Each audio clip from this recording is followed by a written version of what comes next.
வேடசந்தூர் அருகே மனைவி கோபித்துக் கொண்டு தாய் வீட்டுக்கு வந்ததால் ஆத்திரமடைந்த கணவர் மனைவி வீட்டாரை தாக்கும் சிசிடிவி காட்சி வெளியாகி பரபரப்பை ஏற்படுத்தியுள்ளது. திண்டுக்கல் மாவட்டம் வேடசந்தூர் ஐயனார் நகரைச் சேர்ந்த பாத்திர வியாபாரியின் மூத்த மகள் திவ்ய பாரதியை தனது உறவினருக்கு ஐயப்பாளையம் கிராமத்தில் திருமணம் செய்து வைத்துள்ளனர்.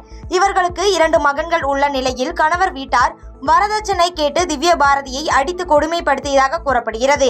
இதில் மிகுந்த வேதனையடைந்த திவ்ய பாரதி தாய் வீட்டிற்கு வந்துள்ளார்.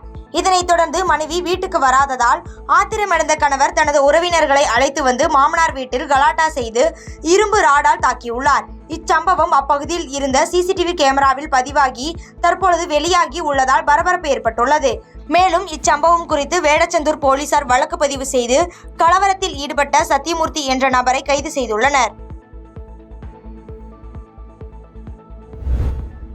திருச்செங்கோட்டில் பிரதமர் நரேந்திர மோடி கைத்தறி தொழிலுக்கு முன்னுரிமை கொடுத்து வருகிறார் என வானதி ஸ்ரீனிவாசன் பேட்டியளித்துள்ளார். நாமக்கல் மாவட்டம் திருச்செங்கோட்டில் பல்வேறு அமைப்புகள் சார்பில் கைத்தறி ஆடை அலங்கார அணிவகுப்பு தேசிய கைத்தறி நாள் கொண்டாட்டம் நடைபெற்றது.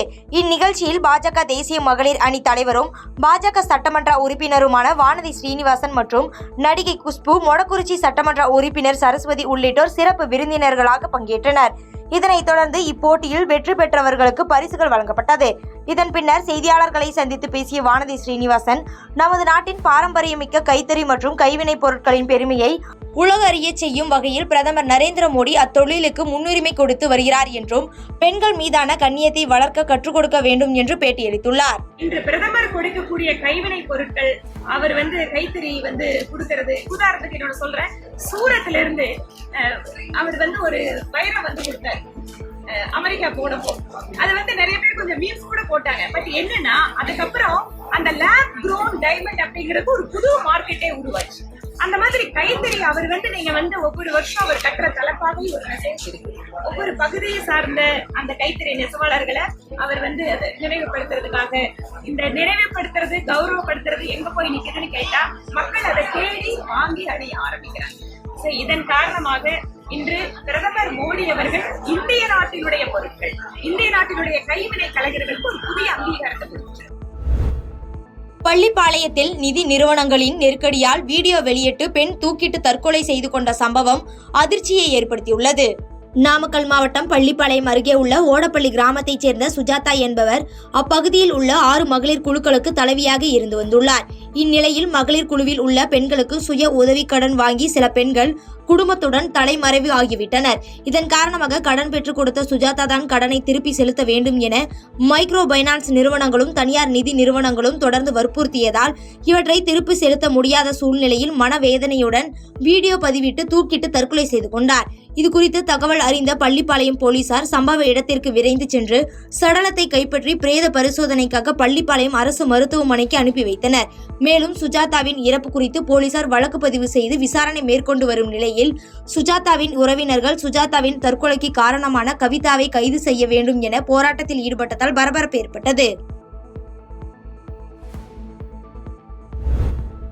தாராபுரம் அருகே 19 மீனவர்களுக்கு 4.50 லட்சம் மதிப்பீட்டில் மானிய விலையில் மீன் விற்பனை வாகனம் வழங்கும் விழாவில் அமைச்சர்கள் சாமிநாதன் மற்றும் கயல்விழி பங்கேற்று தொடங்கி வைத்தனர். திருப்பூர் மாவட்டம் தாராபுரம் நகராட்சி சின்னக்கடை வீதியில் வேளாண்மை உற்பத்தியாளர்கள் கூட்டுறவு விற்பனை சங்க வளாகத்தில் திருப்பூர் மாவட்ட கூட்டுறவு மேலாண்மை பயிற்சி நிலையத்தினை செய்தித்துறை அமைச்சர் மாபே சாமிநாதன் மற்றும் ஆதி திராவிட நலத்துறை அமைச்சர் கயல்விழி செல்வராஜ் ஆகியோர் திறந்து வைத்தனர். இதில் மீன்வளத்துறையினர் சார்பில் பிரதம மந்திரி மீன்வள மேம்பாட்டு திட்டத்தின் கீழ் பொது பிரிவினருக்கு மானிய தொகைகளும் என 19 மீனவர்கள் மற்றும் மீனவ மகளிர் மீன் வியாபாரம் மேற்கொள்ள ரூபாய் 6.30 லட்சம் மதிப்பீட்டில் குளிர்காப்பு பெட்டி பொருத்தப்பட்ட இருசக்கர வாகனங்கள் வழங்கப்பட்டது.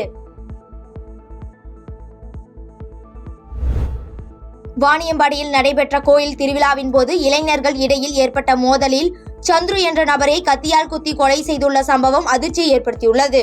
திருப்பத்தூர் மாவட்டம் வாணியம்பாடி அருகே அப்பு என்கின்ற சந்துரு என்ற இளைஞர் திருவிழாவில் மேளம் வாத்தியம் வாசிப்பது தொடர்பாக வாணியம்பாடி கோணாமேடு VS காலனி பகுதியைச் சேர்ந்த இளைஞர்களுடன் ஏற்பட்ட தகராறு காரணமாக ஏற்பட்ட மோதலில் சந்துரு கத்தியால் குத்தி கொலை செய்யப்பட்டார். இதனால் ஆத்திரமடைந்த உயிரிழந்த வாலிபர் சந்துருவின் உறவினர்கள் கோணாமேடு பகுதியில் உள்ள வீடுகள் மீது கல்வீசி தாக்குதல் நடத்தினர். மேலும் சாலையில் நிறுத்தி வைக்கப்பட்டிருந்த மினி லாரி, ஆட்டோ, இருசக்கர வாகனங்கள் மீது தாக்குதல் நடத்தி அடித்து உடைத்தனர். இதனால் தாக்குதல் நடத்தியவர்கள் மீது நடவடிக்கை எடுக்க வேண்டும் என்று கோணாமேடு அம்பேத்கர் சிலை முன்பாக பாதிக்கப்பட்டவர்கள் மறியல் போராட்டத்தில் ஈடுபட்டனர். இத்தகவலின் பேரில் சம்பவ இடத்திற்கு மாவட்ட காவல் கண்காணிப்பாளர் ஸ்ரேயா தலைமையிலான காவல்துறையினர் பலத்த பாதுகாப்பு பணியில் ஈடுபட்டுள்ளனர். மேலும் தலைமறைவாக இருந்த ஜான் மற்றும் அவருக்கு உடந்தையாக இருந்தவர்களை வாணியம்பாடி தனிப்படை காவல்துறையினர் சேலத்தில் கைது செய்தனர். பாதகம் செய்பவரை கண்டால் நாம் பயங்கொள்ளலாகாது பாப்பா. மோதி மிதித்து விடு பாப்பா, அவர் முகத்தில் உமிழ்ந்து விடு பாப்பா.